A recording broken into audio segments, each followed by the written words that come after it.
Hello mga kanani. Ayan, kamusta po kayong lahat? Welcome again to Nani Gigi Rans YouTube channel. So, eto nga, mga siguro 2 weeks ago pa ako nag-upload, nung aking last video. So, kasi nga, palagi tayong nasa work, araw-gabi. Charot, araw-gabi.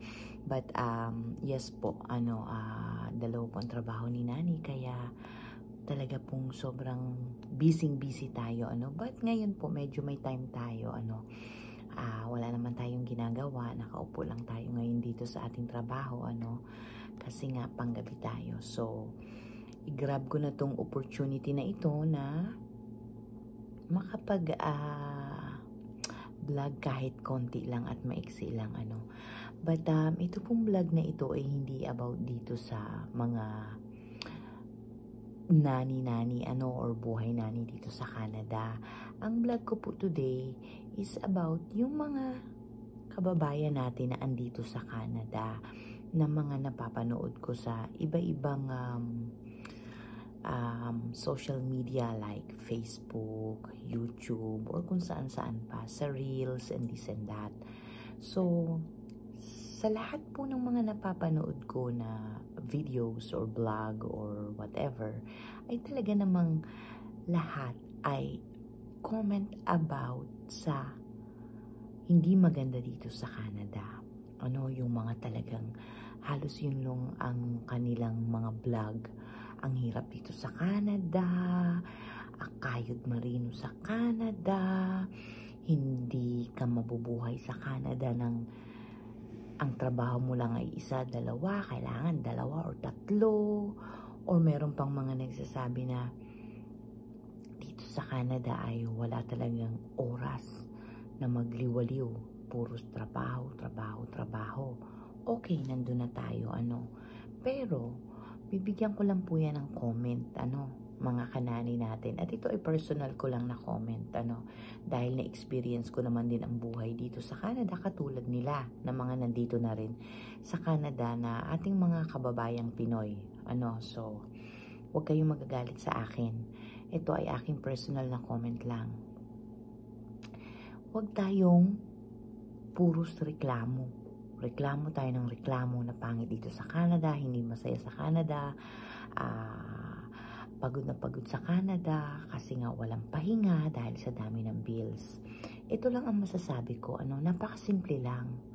Kung talagang pangit na pangit kayo dito sa Canada at hirap na kayo, ay open naman ang ating mahal na bansang Pilipinas para tayo ay bumalik doon, para tayo ay bumalik sa ating mahal na bansang Pilipinas. At huwag tayong puros reklamo sa ating mga vlog dyan, or mga video natin or reels natin about dito sa Canada. Given na mahirap kahit saan, hindi lang Canada, kahit pumunta ka pa sa ibang lupalop ng mundo, lahat mahirap, walang madali. Kung tayo lang ay mayaman, siguro dito sa Canada, hindi natin kailangan magtrabaho ng 1, 2, or 3 pa yung iba, But kailangan po nating isipin na nandito tayo sa Canada kasi ginusto natin.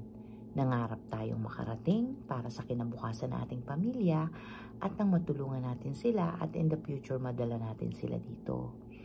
So instead na tayo ay magreklamo about dito sa negative things about dito sa Canada, ay magtrabaho na lang tayo at magpasalamat tayo na tayo nabigyan ng opportunity na makarating dito at makapasok sa bansang ito at makakuha tayo ng mga benefits na magaganda, katulad na lamang ng medical, ng healthcare.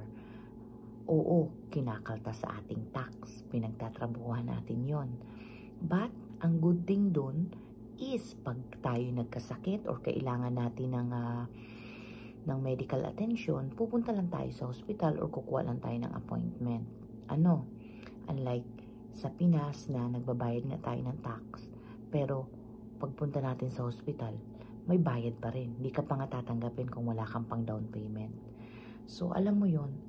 So, ito i-comment ko lang ha, mga kanani, personal opinion. Huwag tayong mga nandito sa Canada na puros reklamo na pangit ang Canada. Welcome. Open ang Pinas. Welcome na welcome tayong bumalik. So yun lang po. At sana naman ay yung mga nandito sa yung mga kababayan ko nandito sa Canada ay maging grateful na lang tayo at maging masaya na lang tayo. Walang nagtulak sa inyo na pumunta dito. Ginusto natin ito, so harapin natin ito. Yun lang po mga kanani. Ingat kayo palagi.